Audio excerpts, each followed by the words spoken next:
Hello everyone, Owl here, and welcome back to Stillwater, Episode 2, the noir visual novel by Studio Clump. In the last episode, Hugo, our detective, and his buddy Noah, and their canine friend Colby were assigned a case to investigate a haunted mansion and rescue some lady's grandfather. We are outside that haunted mansion right now, and we're about to go inside. Ghost hunters, eat your fucking heart out. Come on. She's waiting for us. Immediately after exiting the driver's seat, a sudden sharp pain weighs heavy on Hugo's chest.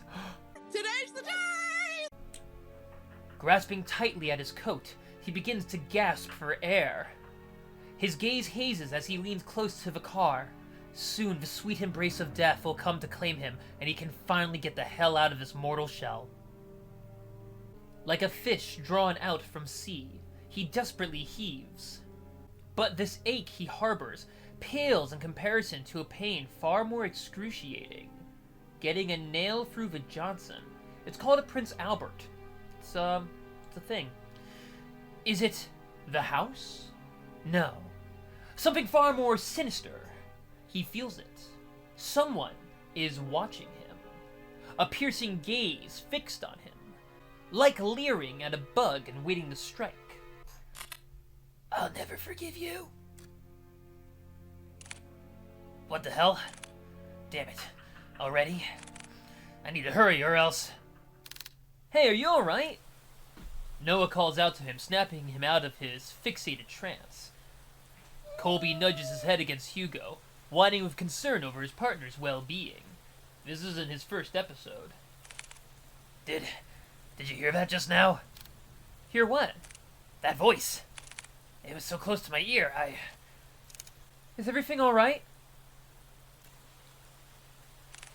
Oh, I'm fine. Don't mind me. I'm just a bit winded from the trip. That's all. I'd be happy to make you coffee at the very least. If it's no trouble. Make mine in Irish, on the double. Oh, no, not at all. It's the least I can do. Once again, this subtle uneasiness from Nina surfaces. But before Hugo can get a chance to look further into it, she walked up towards the front porch without saying another word. Dude, she hiding something. Are you sure you're alright? You sounded like you were choking earlier. I said I'm fine. Besides, we're already here. We can't back out now. Oh, Hugo, you can always pull out. Oh, wait, you said back out. Well, that would have been funnier. Never mind. Listen to me. I think you should... Noah abruptly cuts his lecture short as he notices Nina stopping by the front door. She stands there silently, as if contemplating something. Huh. I know this may sound rude, but I didn't get a chance to know your names. You hired us without knowing who we were? Lady, you are desperate. Well, you were pretty out of it when you walked in. I'm really sorry about that. No worries. This is Detective Hugo Laurent. His assistant, Colby. And I'm his second assistant, Noah de Leon. Huh. It seems so surreal, just like a cartoon. Or a visual novel. Nina meekly smiles before turning away from them. Huh. I haven't been quite honest with you, Detective Laurent. Huh? Just like before, as if carefully choosing her next words, she decides that in this situation, words are not enough. You'll see for yourselves what I mean. This isn't going to be like that episode of Drawn Together, right? Which episode of Drawn Together? I think you all already know.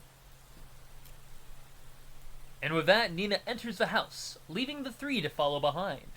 Hugo's about to enter through the foyer when he feels a tug on his arm. Don't forget what I told you. If something happens, let me know right away. You'll be the first to know. And with that, Noah releases his grip on Hugo. They proceed to head in, not knowing what awaits them beyond the door. Greeted with a brightly lit hallway, Hugo notes that the interior is just as grand. I mean, it's okay, you know, these are probably real flowers. I like the rotary phone, nice touch. Creepy guy sitting in the dark, staring out the window. You know what, though? It's raining, so that's probably kind of relaxing. I dig. Adorned with floral accents and antique paintings, it exudes an elegant charm found only in resplendent houses such as this. However, Hugo notices something even more distinct than the splendor. The house is much more terrifying inside than out. The serial killer artwork is not to his liking. True story, my friend's stepdad was the second largest collector of serial killer artwork in the eastern United States. And I saw some of his collections, and he had some, he literally had framed on his wall, drawings by BTK, I think he had a Manson, that was like his most prized one, and he had another big one, I can't remember, I don't think he had any Bundy, I mean, he probably does by now, I mean, I could always ask, it'd be weird, be like, hey, I used to hang out with your son in high school, do you have any of Ted Bundy's artwork? I do understand it from a psychological point of view that the art's fascinating because seeing what they draw is sort of like a window into their mind, like how does their imagination work. But I think he just collected them because he thought it was cool. But, to each their own, I guess.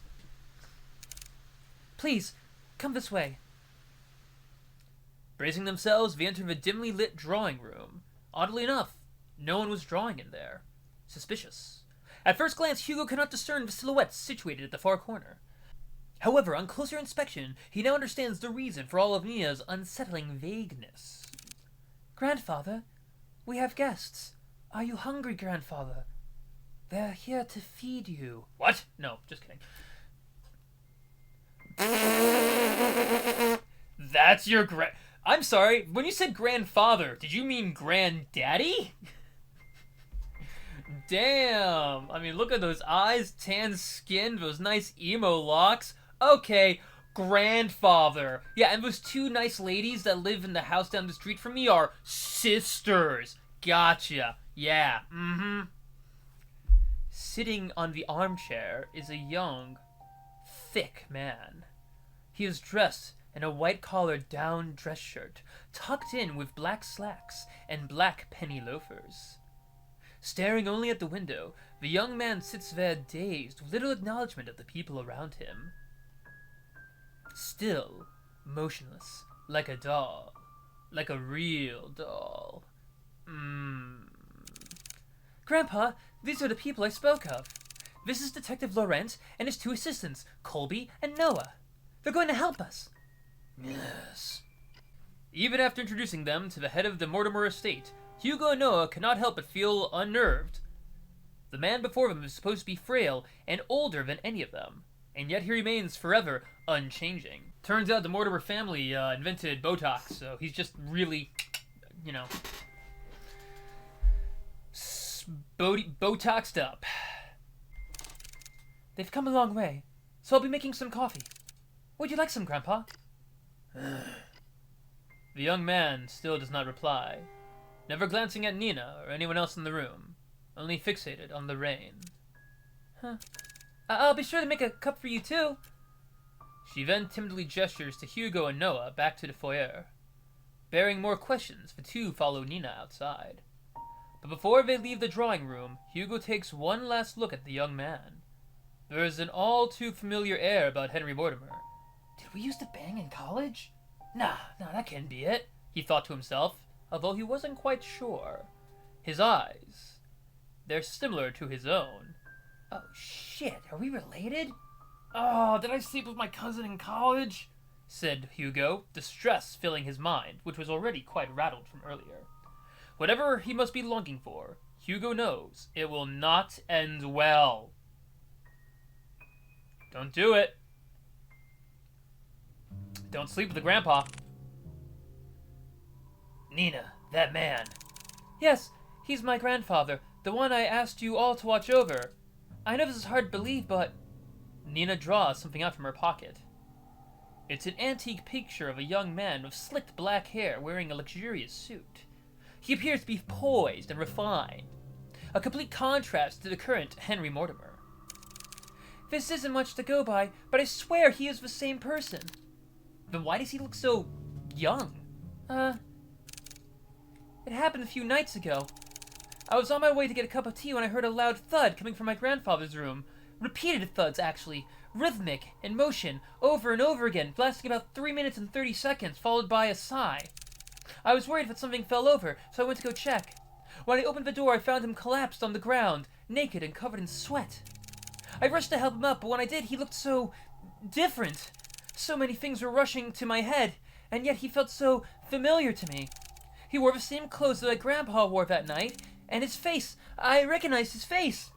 Nina, you ever, I don't know, considered going to therapy or taking some heavy medication?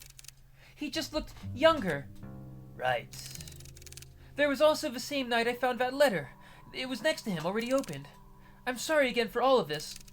No matter who I went to, they either said something was wrong with me or my family. Well, both cases could be cracked. With everything going on, maybe they're right. The pools of water, the dripping sounds, the letter, and now this. Dripping water, eh? Look, I'm not saying that there's not something spooky happening here, but, maybe my family really is They're not. Curses aren't real. Detective? I think we easily get too involved in believing that sort of thing exists. In reality, the one who fixates on it feeds off of it. Rumors, doubts, lies, all those things are what they want to become real. Deep-rooted emotions, like that, can possibly be healed or fixed right away. But like a curse, those emotions drag other people down with them. Huh. Personally, I think you were caught up in all of this, but I assure you we'll see this through. Otherwise, you just roll credits, so. For you and your grandfather. Huh. Thank you. Good. Now our first priority is to find out more about Lou. Nina, that letter you showed us back at the agency, do you have it with you? No, I burnt it. What? Just kidding. Yes, here it is. Do you mind if I borrow it for a bit? I'll be sure to give it back. Of course. I'll check upstairs. Noah, you and Colby check the ground floor. Got it. Before they leave to do their own investigations, Hugo grabs a hold of Noah's shoulder. His firm shoulders. He leans in close enough for Nina to not hear. Keep a close eye on Miss Mortimer and Nina. Mr. Mortimer and Nina. Just watch them both, right? Especially Nina. Okay, man. Sure. I'm counting on you. You too, boy. Boja, boja, baby, boji, boji. Why has he never talked to me that way, said Noah. And with that, Hugo heads upstairs, starting his investigation. Mortimer Estate, 11:30 p.m. Oh, wow. Oh, yeah, because it took us a while to get there. After searching vigorously through each of the rooms, he knew his findings would eventually lead him here. The bedroom. Ooh la la. This is it. This is where I lost my virginity. Hugo walks towards the nearest lampshade and opens it. Dimly illuminated, he sees the extent of how lavish this part of the house is. From customized drapes to the vintage furniture, everything here exudes that extravagance. But much like the interior Hugo has seen so far, he finds this one, in particular, reeks of it. Plastered from wall to wall, a sense of gloom lingers. I bet there's something else plastered from wall to wall. Oh, that was a cum joke. It is as if the room itself is moldering, despite its preserved nature. I need to hurry. I don't want to stay here for too long. That black mold will mess up your lungs. Remember when that was a thing? Like every night in the news, it was like, black mold in your house. Oops. It's now 11:50. Same mistake. He searches and searches. There's still no sign of anything. Is he searching with his knees? Not one thing pertaining to Lewis. Damn it, nothing. It's as if he cleared out everything, just blank everywhere. No, it has to be here. I'm just missing something. He ponders again before remembering the letter. This is the only proof Lewis exists so far. And we don't even know if Lewis is his real name. It honestly could have just been like a fake name. Like, this is from Fred, because my real name would get me arrested. Just saying. Hey, Nargrex is playing Elden Ring. Good for him. I'll try to read it again. Maybe I overlooked it. As he takes the letter out from the envelope, he notices a change within. Bearing no foreboding threat at the bottom of the page, it looks just like a regular letter. What the? Wait, so is the threat gone? If you can't come, then I understand. It's pretty dreary after all. Ah, but if I can ask you one last favor of you, could you keep my locket? I know that it's selfish of me, but I'd like for you to have it. I'd be happy knowing it's with you. Thank you for everything, Henry. Forever yours, Lewis. This is the same Lewis? I thought he was the cause of all this. I don't understand. Without warning, the sound of a clink can be heard across the bedroom, as if something unlocked itself. Hugo turns around and sees at the foot of the bed a chest. Unlike the other furniture, it's dark and rustic features have not been maintained well, left to rot on its own. Preparing himself, he opens the chest. Dead body, dead body, dead body, dead body, dead body! Inside, scrambled together, are bunches of notebooks and small trinkets. Oh, well, that's disappointing. Hugo continues to rummage through when he stumbles across an old newspaper article. Young man found dead by the lake. Huh? An unidentified young man was found on the morning of 3 days prior to his death, according to police. Ruled out as a suicide, police have claimed that the troubled youth drowned himself, see? There certainly is a tragic loss, an unfortunate event indeed. Comments? No claim of his body has been made yet. Lewis. By the corner of Hugo's eye, he spots a bright glint buried beneath the clutter. He reaches for it. The locket. A locket of brilliant gold shines unblemished, retaining a timeless lustre. Inside it safeguards a picture of a young man with glasses, smiling brightly. This must be the locket he was talking about. It's so pretty. I'm surprised it still shines like this. And this picture. Did he put this here? No, it might have been Henry. But why? Why would he... Shit, I didn't mean to do that. Go back. Why would he store it away like this? There we go. What should I do? Ooh, well, it's evidence, right? So shouldn't we take it? Like, I say take it, man. I should probably hold on to this for now. You know, I probably shouldn't just leave evidence, like, hanging about. Uh-oh. Hugo's about to put everything back into the chest when he feels a wet and cold sensation crawling up his leg. That's right, he's reverse peeing himself. No, he's probably about to be killed by a ghost, but we won't find out about that until the next episode. So thank you very much for watching. If you liked what you saw, please like, share, and subscribe. If you didn't like what you saw, please like, share, and subscribe anyway. And we will continue the mystery of Stillwater in the next episode. Have a good one, everyone. Mwah!